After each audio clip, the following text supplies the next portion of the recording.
Bogies 135, 50, Angel 60.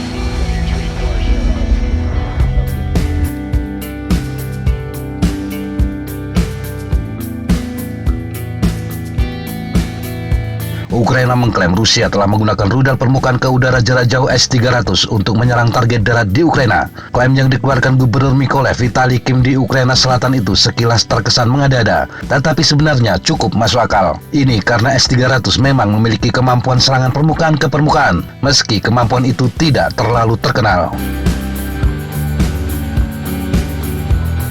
Kim mengatakan 12 rudal ditembakkan S-300 dalam peran serangan darat yang menargetkan Mykolaiv. Dia mencatat meskipun rudal dipasang dengan panduan GPS, mereka tetap tidak akurat. Kemampuan S-300 untuk menyerang target darat hampir tidak dilaporkan di sumber-sumber barat, meskipun sebuah artikel yang diterbitkan oleh situs berita Belarusia Navini pada tahun 2011 memberikan rinciannya. Menurut laporan tersebut, militer Belarusia menguji sistem pertahanan udara S-300 terhadap target darat penting di wilayah musuh potensial selama latihan di tahun tersebut. Pejabat Belarusia mengklaim ini adalah pertama kalinya negara itu bereksperimen dengan kemampuan ini. S-300 yang disesuaikan mampu menghancurkan target darat yang berjarak puluhan kilometer. Namun seperti yang ditunjukkan artikel tersebut, kemungkinan menggunakan S-300 terhadap target darat statis sebenarnya sudah dimasukkan oleh pengembang S-300 yang diadopsi untuk layanan pada tahun 1979 serta semua modifikasi selanjutnya. Pada saat itu, Belarusia diketahui menggunakan versi sistem S-300PS yang diperkenalkan pada pertengahan 1980-an.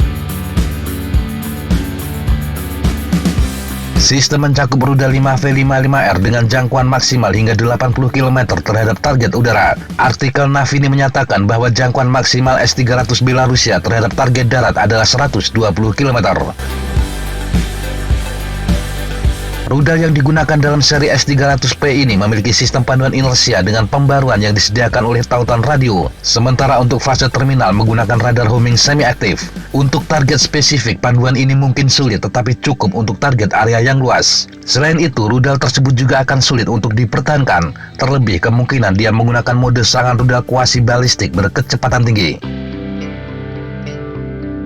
Menariknya, artikel Navini menyatakan bahwa di masa lalu, termasuk di masa Soviet, harga setiap rudal S-300 membuatnya sangat mahal untuk berlatih menggunakannya terhadap target darat. Pada saat yang sama, ada lebih banyak rudal permukaan ke permukaan taktis yang tersedia. Sekarang, bagaimanapun dengan S-300 PS Rusia mulai diganti termasuk oleh S-400 yang lebih canggih, ini menjadikan mungkin untuk menguji mereka dalam peran serangan darat. Sebelumnya, pada tahun 2011, pasukan pertahanan udara dari distrik militer timur Rusia dilaporkan melakukan manuver di mana 5 rudal S-300 ditembakkan ke target darat. Formasi darat itu disebut hancur total.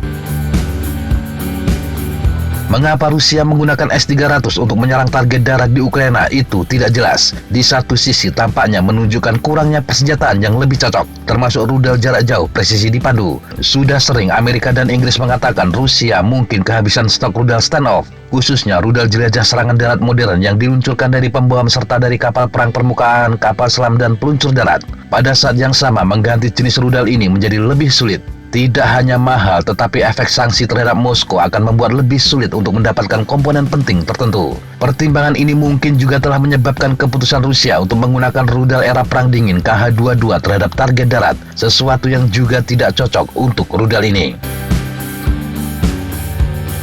Di sisi lain, mungkin saja S-300 telah dipanggil untuk menyerang target darat dengan alasan praktis. Jika target muncul di luar jangkauan artileri standar dan baterai pertahanan udara S-300 berada dalam jangkauan, mungkin masuk akal untuk menyerangnya dengan cara ini. Ini lebih praktis daripada meminta serangan rudal jelajah yang lebih mahal.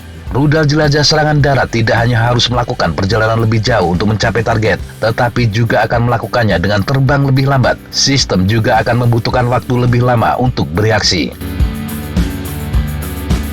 Rudal balistik jarak pendek Iskander M Rusia juga merupakan senjata yang kemungkinan pasokannya berkurang dan sangat penting untuk mempertahankan persediaannya. Dan yang lebih penting, S-300 juga telah ada begitu lama sehingga kemungkinan ada kelebihan peluru tua yang akan lebih baik digunakan pada target darat statis.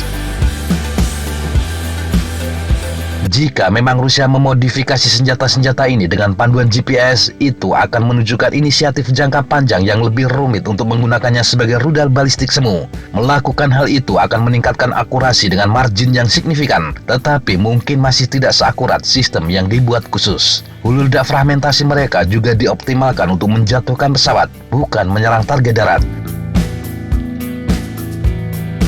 Pada tahap ini, kita tidak dapat mengatakan dengan pasti bahwa Rusia menggunakan S-300 dalam kapasitas serangan darat seperti yang dituduhkan. Tetapi yang jelas memang mungkin S-300 yang dikenal sebagai predator udara ini juga bisa digunakan untuk menggempur target darat.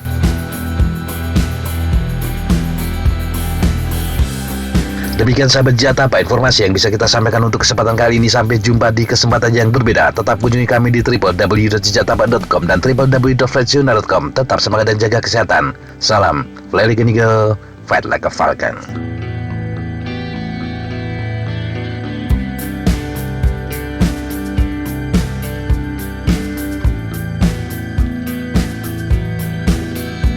Looks like that's all I'm going to take today.